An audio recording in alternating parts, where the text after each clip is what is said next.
सत्य कथा,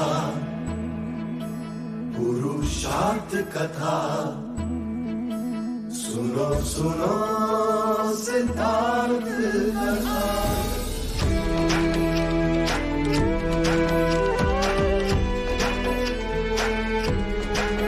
संसार में दुख का कारण क्या, संताप शोक का निवारण क्या। संसार में दुख का कारण क्या, संताप शोक का निवारण क्या। इस खोज में सब कुछ त्याग दिया, हर वैभव से वैराग लिया।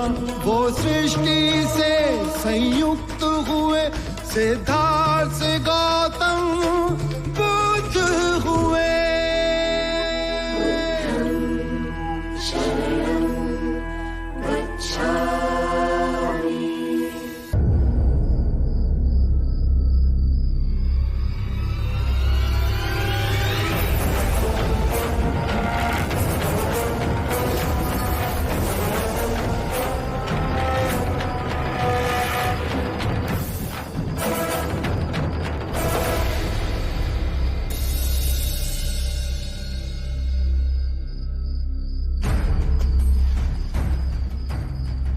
लो, आज मैं अपना क्षत्रिय धर्म तुम्हारे चरणों में रखता हूं।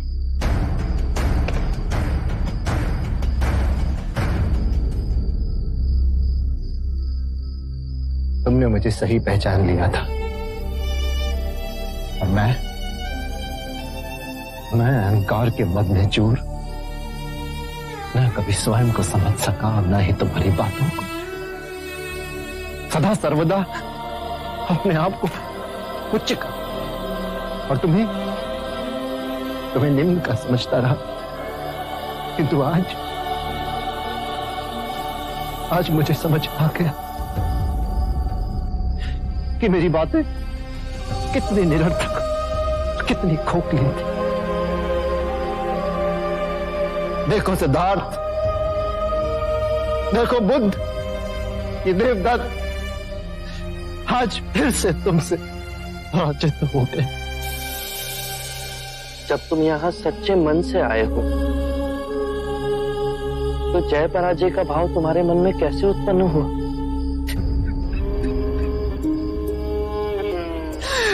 क्षमा कर दो मुझे, टूट चुका हूं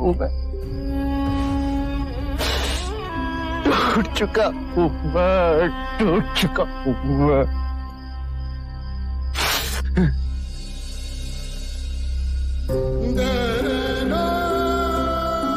यही बात महत्वपूर्ण है देवदत्त, और इस पीड़ा से मुक्ति की चाह तुम्हारे अंतर में परम शांति का द्वार खोलेगी। तो क्या मेरे जैसे माया में फंसे व्यक्ति का पवित्र होना संभव है? पवित्र और अपवित्र तो स्वयं तुम पर निर्भर है देवदत्त। आज तक ना तो कोई किसी को पवित्र कर पाया है और ना ही कर सकेगा। हे बुद्ध, क्या मेरे पुराने सभी कृत्य भूलकर आप मुझे अपने संग में स्थान देंगे? भले या बुरे, मुझे तुम्हारे कोई कृत्य स्मरण नहीं देवदत्त, और तुम भी उन्हें भूल जाओ। जिस दिन तुम्हारे अंतर में बदलने का भाव आया, उसी दिन से तुम्हारी नई यात्रा शुरू हो गई थी। कल प्रातः आनंद तुम्हें दीक्षा देंगे।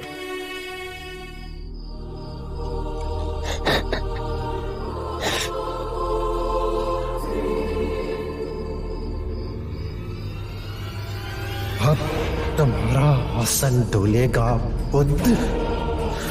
मेरा सब कुछ छीना है तुमने, पर अब तुम्हारा नेक नाम छीनूंगा मैं।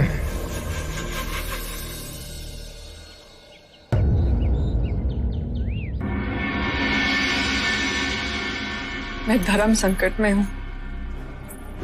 करूं तो क्या करूं? अपनी प्रेम की आहुति देश के लिए चढ़ा दूं या देश के लिए अपने प्रेम की बलि चढ़ा दूं? अगर जीवक ना होता तो देश के लिए अपने प्रेम की बलिदान दे देती। मैं मां भी हूं, मुझे जीवक का भी सोचना है। उसका सोचूं तो लगता है अजात शत्रु से विवाह कर लेना चाहिए। जीवक के भविष्य में मगध का सिंहासन होगा। जीवक का बालक नहीं है देवी, वो क्यों अजात शत्रु को अपने पिता के रूप में स्वीकार करेगा? क्या वो आपकी बलि देकर मगध के सिंहासन पर बैठेगा या फिर बुद्ध के मार्ग पर चलेगा? हर दिशा में अनेकों प्रश्न हैं। अब जो भी निर्णय लेगा जीवक ही लेगा। अजात शत्रु को रुकना होगा। ओम भगवते भिक्षाम देहि। आप आइए।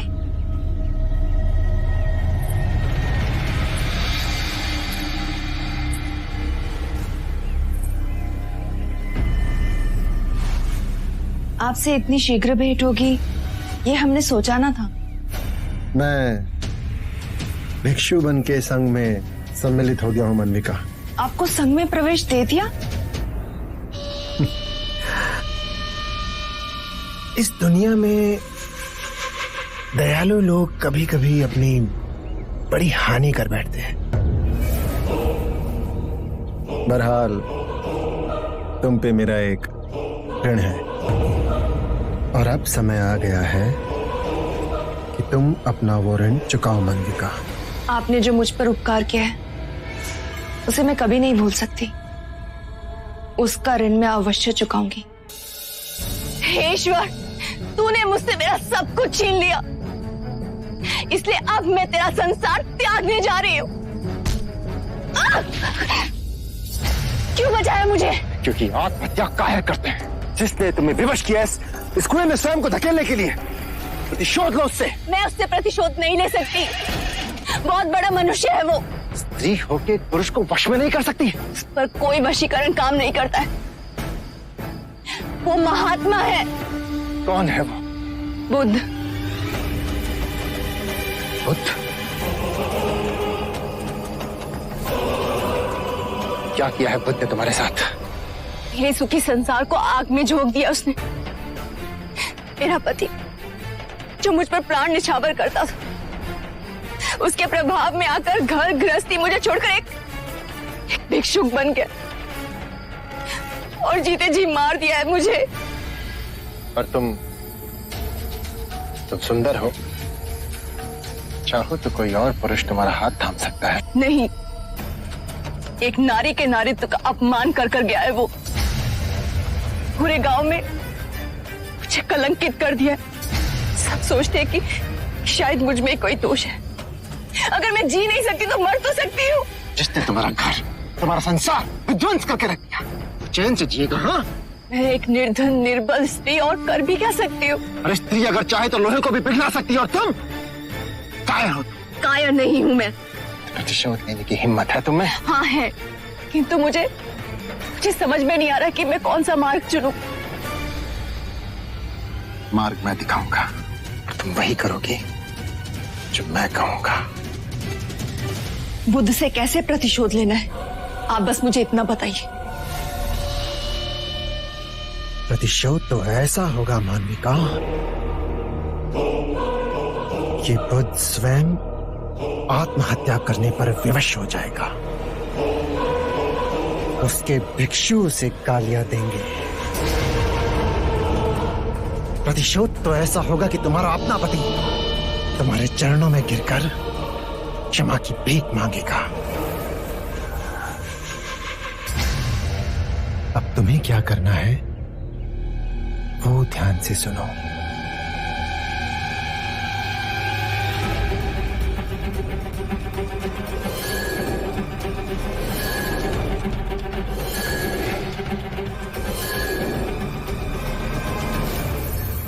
स्त्रिया चरित्र के आगे तो बड़े बड़ों ने घुटने टेक दिए।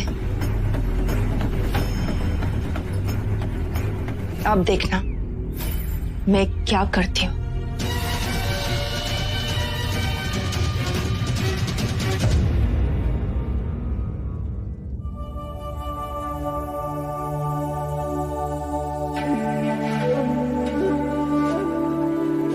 अपने हाथ से खिलाऊंगी तो खाओगे ना?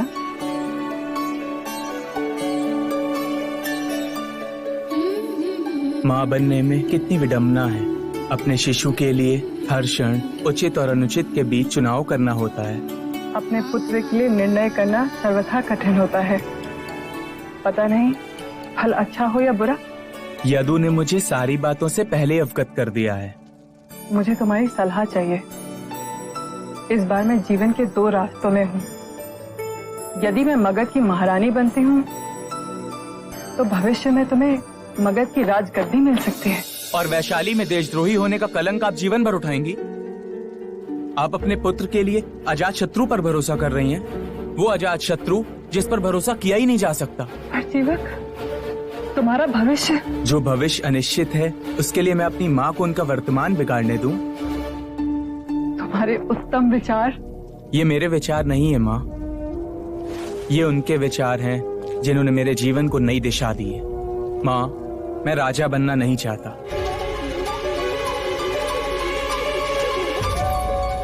जीवक, सुख के भंडार खोलेंगे परंतु दुखों से मुक्ति नहीं मिलेगी माँ। ऐसा कौन सा राजा है जो दुखों से मुक्त है?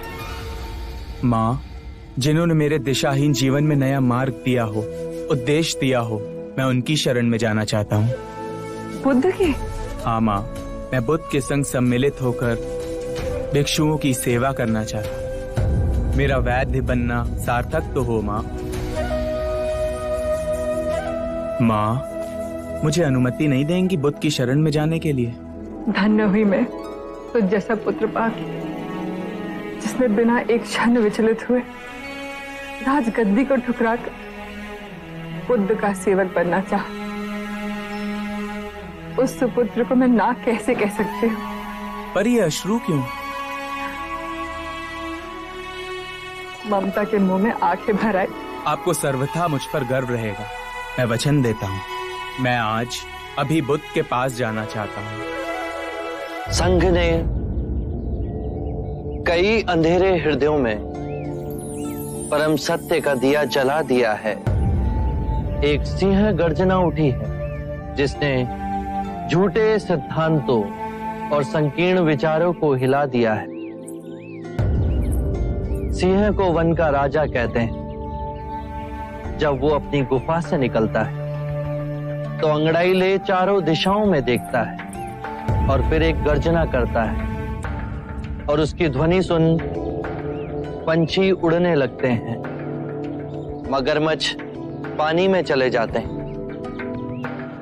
गजराज स्वयं उसकी ध्वनि से कंपित हो अपनी राह मोड़ लेते हैं। उसी प्रकार परम सत्य की गर्जना के समक्ष बुरे विचार, अशुद्ध मनोवृत्तियां कंपित हो जाती हैं। अनित्यता, अद्वैत, परस्पर निर्भरता जब प्रबल वाणी से बोलते हैं तो जो अज्ञान के अंधकार में बैठे हैं उन्हें जागना होता है। मनुष्य स्वयं कह उठता है कि इतने वर्ष, इतने जन्मों हम अंधकार में कैसे जिए। अनित्य को नित्य समझा, खंड में स्वयं को तोड़, बाहरी संसार से स्वयं को अलग समझा, झूठ को सत्य समझा। अब समय आ गया है कि अज्ञान की इन दीवारों को ध्वस्त किया जाए।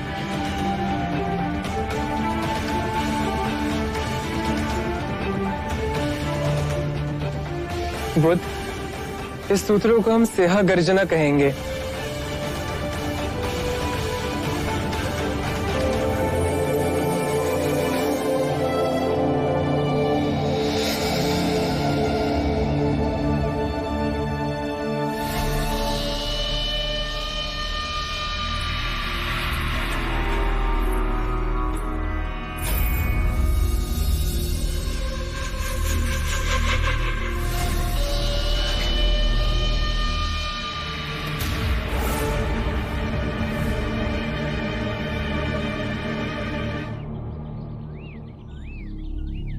आपका परिचय? दौमुख। दोमुख। बंधु दोमुख, इस स्त्री के मन में बुद्ध के लिए कोई विशेष आदर है? हाँ,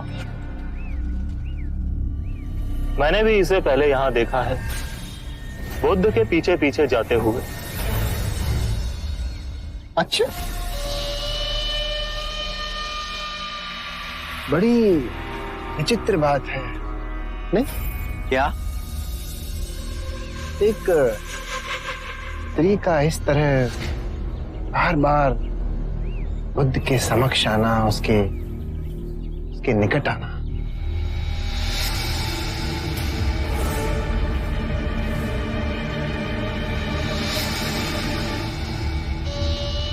मैं अच्छी तरह से जानता हूं देवदत्त को।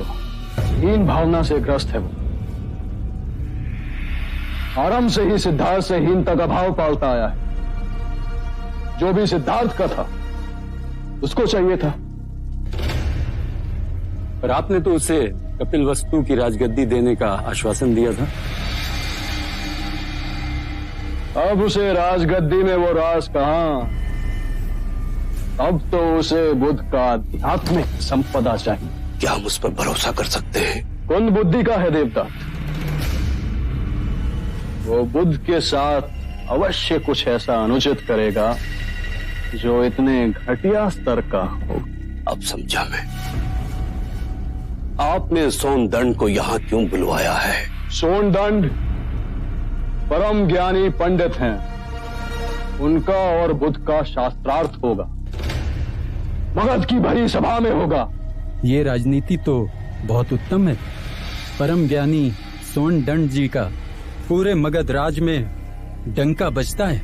उनके साथ शास्त्रार्थ में आज तक कोई जीत नहीं सका है। अवश्य ही बुद्ध की हार होगी, उसका प्रभाव कम होगा और मगध की प्रजा की आंखों से बुद्ध के आदर की पट्टी उतर जाएगी। प्रणाम महाराज।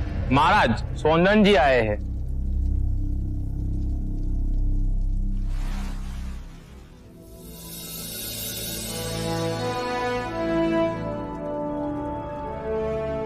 महाराज, मैं घाघर सरोवर से आपके निमंत्रण पर आया हूं। किस कारण विशेष से आपने मुझे स्मरण किया है?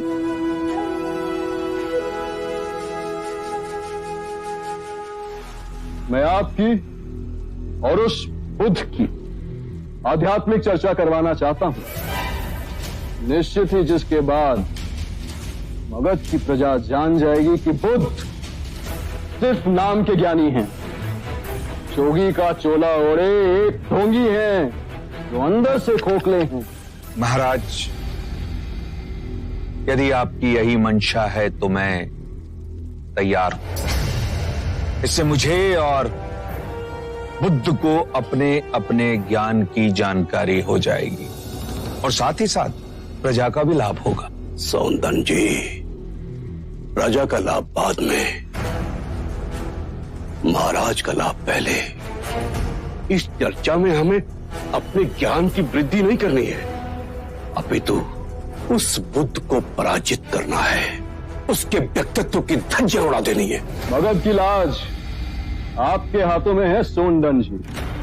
आशा है आप हमारा शीश बुद्ध के सामने झुकने नहीं देंगे। ये तो मगध के सम्मान की बात है। ऐसा ही होगा। आप एक बार बुद्ध को मेरे सामने बिठाइए तो सही, फिर देखिए कैसे मैं वेद, उपनिषद और दर्शन के सिद्धांतों में मैं उन्हें उलझाता हूं। कुलगुरु, आप बुद्ध को हमारा निमंत्रण भेजिए। जो आज्ञा महाराज। और आप आज से ही तैयारी शुरू कर दीजिए। जो आज्ञा महाराज। ये दाव आपका व्यर्थ नहीं जाएगा।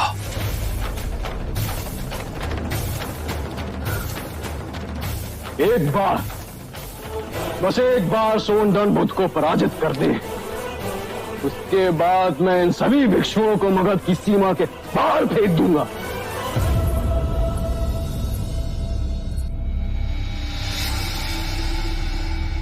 सुनिए सुनिए, ये फूल बुद्ध को।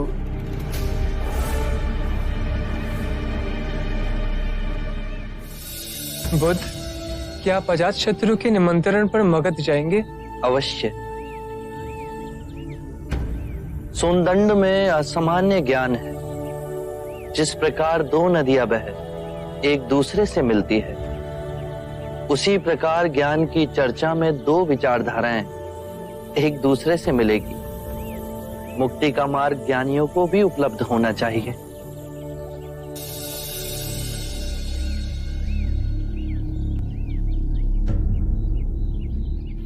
सुधा,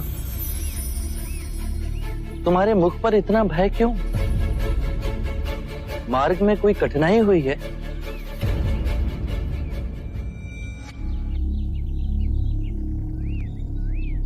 निर्भय होकर कहो।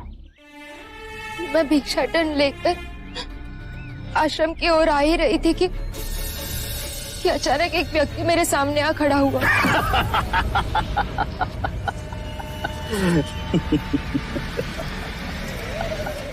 उसकी आंखों का भाव देख मैं डर गई। फिर आपके वचन मुझे स्मरण हुए और मैंने तुरंत अपनी सांस को साधा ताकि मैं शांत और होशपूर्ण रह सकूं। कृपया मेरा मार्ग छोड़ दे। मैं बुद्ध की भिक्षुनी हूँ। जवान हो और सुंदर भी हो, ये गेरुआ वस्त्र पहनकर अपना जीवन व्यर्थ क्यों गंवा रही हो? इस सुंदर शरीर पर तो काशी में बुनी हुई रेशम के वस्त्र होने चाहिए। कृपया मेरा मार्ग छोड़ दे। मैं बुद्ध के पास जा रही हूँ। बुद्ध के पास क्या मिलेगा तुम्हें? मेरे साथ चलो, मैं तुम्हें शरीर सुख की अनुभूति करवाऊंगा।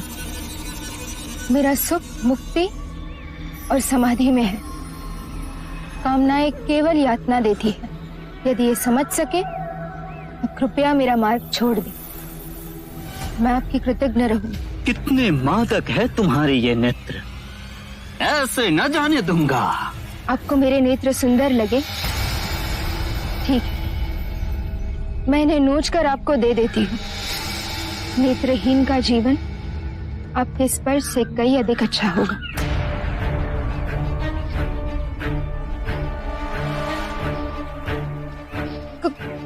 कदाचित आपको यह स्मरण नहीं कि कौशल, मगध, वैशाली और शाक्य देश के राजाओं का यह आदेश है कि जो कोई भी बुद्ध के भिक्षु या भिक्षुनियों को हानि पहुंचाएगा उसे मृत्यु दंड दिया जाएगा। तुम अपने प्राण गंवाना चाहते हो? क्षमा कीजिए, दोबारा मैं किसी स्त्री के मार्ग में नहीं आऊंगा। बहन, आप जिस राह पर चल रही हैं, उसी पर चलकर अपने लक्ष्य की प्राप्ति करें।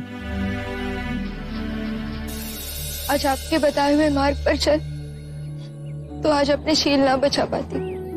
यदि ये किसी और भिक्षुणी के साथ घटित हुआ तो? तुम्हारे साहस और अविचल भाव की मैं प्रशंसा करता हूँ। सदियों से पुरुष ने नारी को अपनी वासनाओं से उत्पीड़ित किया है। उसके अंधेपन और क्रूरता को रूपांतरित करने में कई सदियां बीत जाए। यही एक प्राथमिक कारण था कि मैं स्त्रियों को दीक्षा देने में संकोच करता रहा। आज से कोई भी भिक्षुनी एकांत में यात्रा नहीं करेगी और ना ही एकांत में सोएगी। उसके साथ सदैव एक और भिक्षुनी होनी चाहिए ताकि वो एक दूसरे का संरक्षण कर सके, एक दूसरे की सहायता कर सके। आनंद, तुम सुधा के साथ आमरा वन जाकर वरिष्ठ भिक्षुनी को इन नियमों के बारे में समझाओ।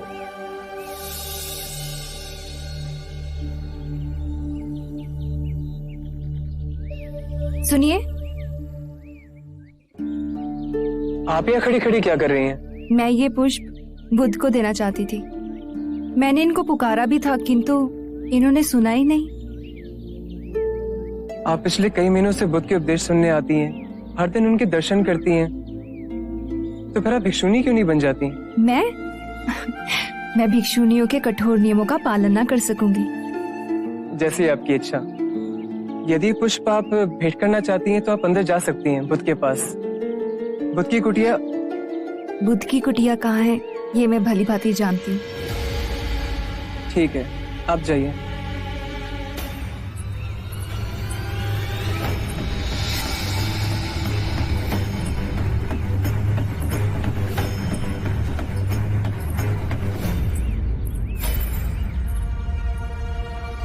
ये स्त्री बुद्ध की कुटिया की ओर क्यों जा रही है? तो इसमें आश्चर्य की क्या बात है? मैंने तो इसे कई बार बुद्ध की कुटिया की ओर जाते देखा है। हाँ। बुद्ध की कुटिया की ओर? आज तो भीषण विवाद होगा। देखते हैं कौन जीतता है। बुद्ध ही सर्वश्रेष्ठ हैं। नहीं, आज सोनदंड जीतेंगे। नहीं, बुद्ध अनुभवी बातें कहते हैं। सोनदंड लिखी लिखाई। व्यर्थ की बात कर रहे हैं आप। मेरे हिसाब से सोनदंड जी आज पूरे मगध का शीश ऊंचा करेंगे। सही बात है। बुद्ध तो जय पराजय के बहुत आगे हैं। महाराज अजात शत्रु पधार रहे हैं।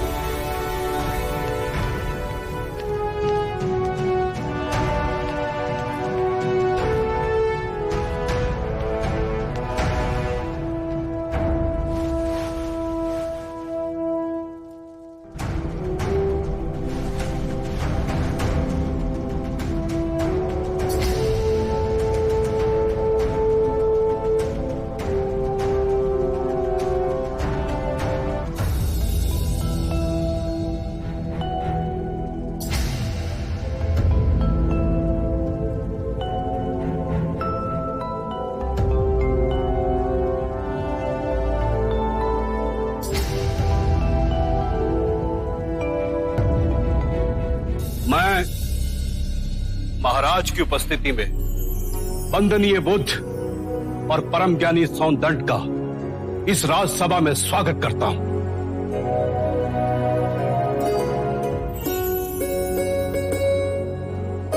आचार्य सोनदंड की जय। आचार्य सोनदंड की जय। सोनदंड की जय।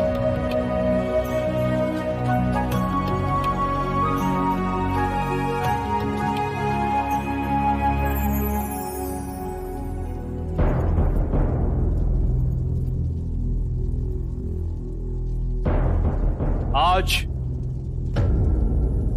ये दोनों मान्यवर महाराज की उपस्थिति में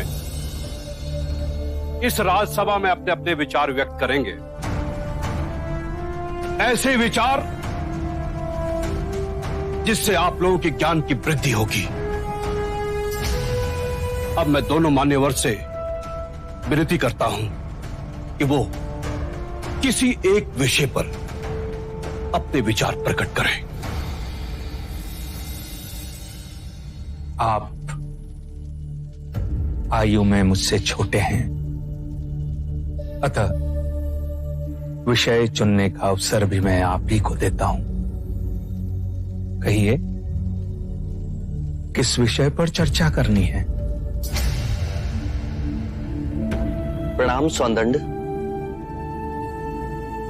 क्या आप बता सकते हैं कि एक सच्चे ब्राह्मण में कौन कौन से गुण होना अनिवार्य है? यदि आप चाहें तो वेदों के उदाहरण भी दे सकते हैं। वेद पाठ तो सोनदंड का प्रमुख विषय है। वेद की गहन गुत्थियों को सुलझाने में आप महारथी हैं। भिक्षु गौतम, पूर्ण ब्राह्मण बनने के 5 लक्षण हैं। सुंदर रूप, मंत्रोच्चारण एवं अनुष्ठान करने में प्रवीण, 7 पुष्टों से रक्त की शुद्धता, अच्छा ज्ञान, अच्छा कर्म। इन 5 गुणों में से भी सर्वाधिक महत्वपूर्ण गुण कौन कौन से होने चाहिए? और इनमें से किसी भी गुण के अभाव में क्या वो सच्चा ब्राह्मण हो सकता है? अंत के 2 गुण, अच्छा ज्ञान एवं अच्छा कर्म। सुंदर रूप, मंत्रोच्चारण एवं अनुष्ठान करने की प्रतिभा, 7 पीढ़ियों से रक्त की शुद्धता आवश्यक नहीं। क्षमा कीजिएगा, परंतु सोनदत्त जी उचित उत्तर नहीं दे पाए। बुद्ध के प्रश्नों ने इन्हें उलझा दिया है। ये तो ब्राह्मणों का अपमान है।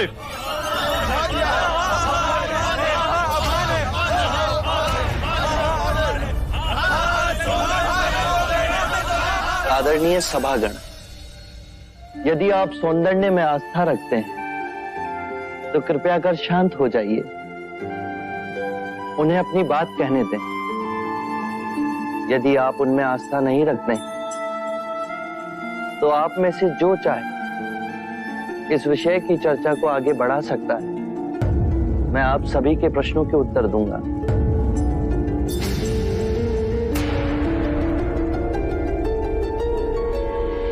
मित्रों, हम सबके बीच में मेरा चचेरा भाई अंगक बैठा हुआ है। अंगक रूपवान है, उसका आचरण कुलीन और उत्कृष्ट है। उसके बाह्य सौंदर्य की बराबरी केवल भिक्षु गौतम के साथ ही की जा सकती है। 2 परिवारों के रक्त की शुद्धता उसके अंदर बह रही है। वेद पाठ का ज्ञानी है, ये 3 गुण तो उसमें है। पर यदि विचार के रूप में देखें कि अंगक मदिरापान करता है, हत्याएं करता है, बलात्कार करता है, झूठ बोलता है, चोरी भी करता है, तो उसके बाकी के गुणों का कोई मूल्य ही नहीं रह जाएगा। अतः मित्रों, सदकर्म और ज्ञान ही सर्वोपरि है पूर्ण ब्राह्मण बनने के लिए। इन दोनों गुणों में से भी सर्वोत्तम गुण आप किसे समझते हैं? सदकर्म और ज्ञान 2 नहीं हो सकते।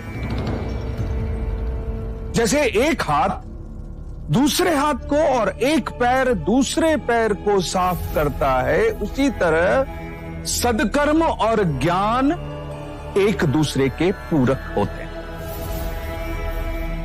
सदकर्म आपके विवेक को प्रकाशमान बनाता है और विवेक से किया कर्म आपको धार्मिक बनाता है, और यही जीवन का गूढ़ मंत्र है। उत्तम, अति उत्तम सौंदन, आप हमारी आशा पे खरे उतरे।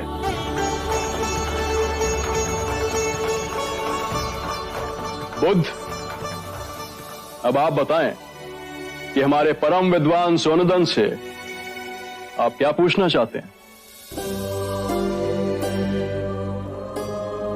सत्य कहा सौंदर्य आपने। सत्कर्म और ज्ञान जीवन के सबसे मूल्यवान गुण हैं। क्या आप बताएंगे कि सत्कर्म और ज्ञान को उच्चतम कोटि तक कैसे विकसित किया जाए?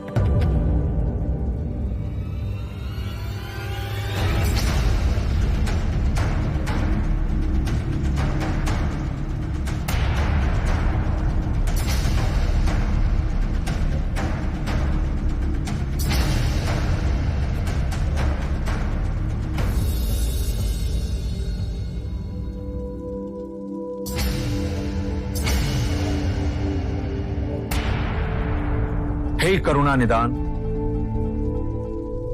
इस विषय में आप ही हमारा मार्ग निर्देश करें। हम तो केवल सिद्धांत जानते हैं, किंतु आप बुद्ध बन परम सत्य को प्राप्त हुए हैं। हे परम पुरुष, आप ही बताएं, सदकर्म और ज्ञान की उच्चतम कोटि तक कैसे पहुंचा जा सकता है? आत्म मुक्ति के 3 चरण हैं: शीलाचार, ध्यान और ज्ञान। यदि हम शीलों का आचरण करते हैं तो ध्यान साधना में वृद्धि होती है, और ध्यान साधना से ज्ञान का उदय होता है, जिससे शीलों का गहन आचरण करना संभव होता है।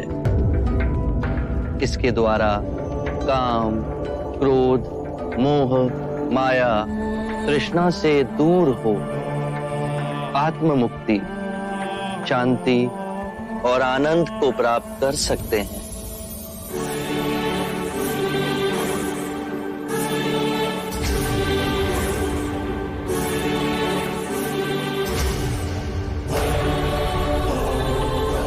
हे करुणा निधि, आपने मेरी आंखें खोल दी, मुझे अंधकार से प्रकाश में ले आए।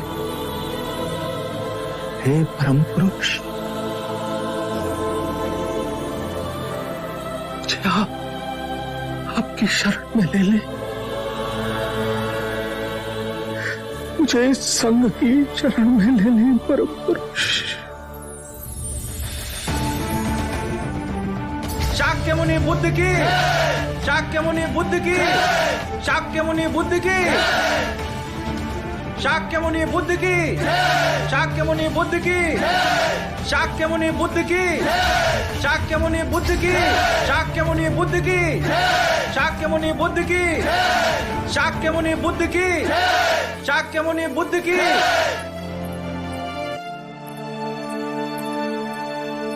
रुक जाओ, कौन हो तुम? इस तरह से राजसभा में आने का अर्थ समझती हो? आने के लिए विवश थी मैं इस भरी सभा में बुद्ध से कुछ प्रश्नों के उत्तर चाहती हूँ।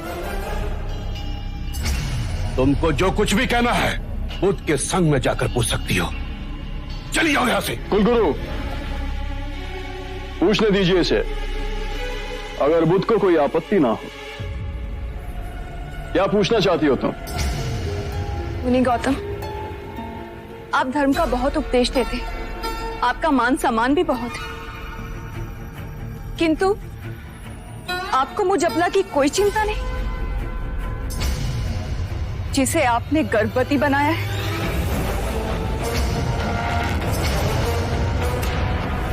मेरे गर्भ में आपका बच्चा पल रहा है। क्या आप इसका उत्तरदायित्व नहीं लेंगे? मेरी लज्ज स्त्री, इस तरह का लांछन लगाते हुए तुझे लाज नहीं आई? जानती नहीं, बुद्ध वासनाओं से परे है। अरे बड़े बड़े ऋषि मुनि भी काम वासना के सामने घुटने टेक देते हैं।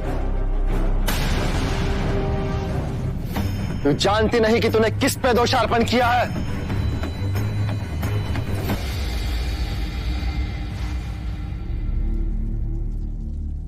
पुत्री,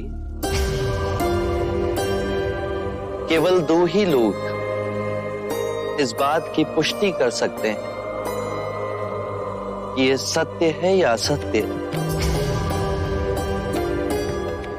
और वो हैं तुम और मैं।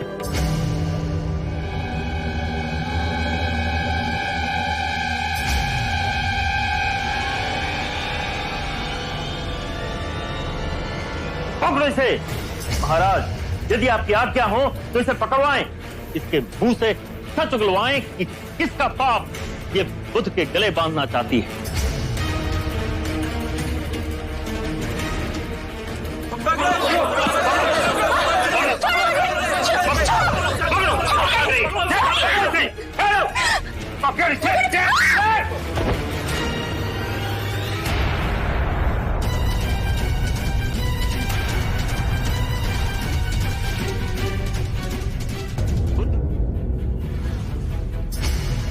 उन्हें हमारे बुद्ध पे ये झूठा लांछन लगाया। अब तेरे मुंह से ये सच्चाई उगलवाएंगे कि किसके कहने पे तूने ये काम किया है।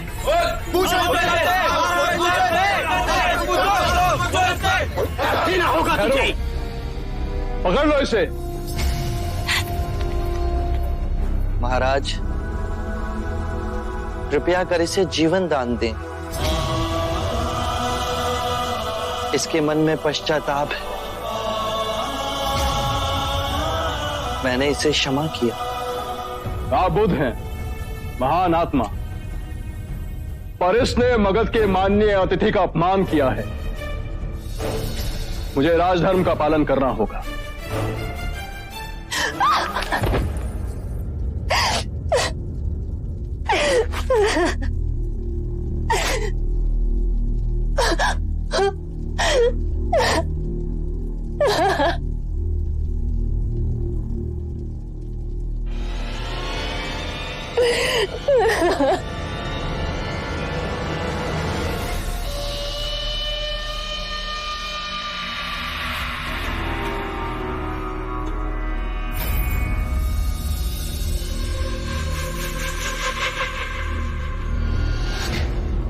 मेरा अंदेशा सही था।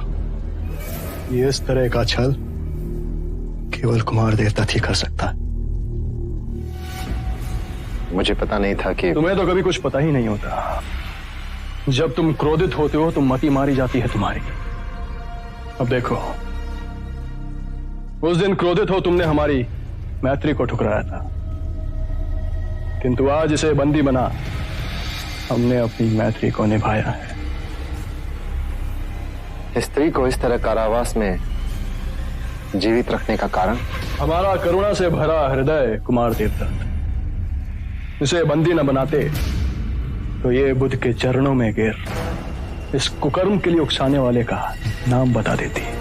तुम्हें संग से बाहर फेंक दिया जाता और फिर कुमार देवता तुम घर के रहते न काट के।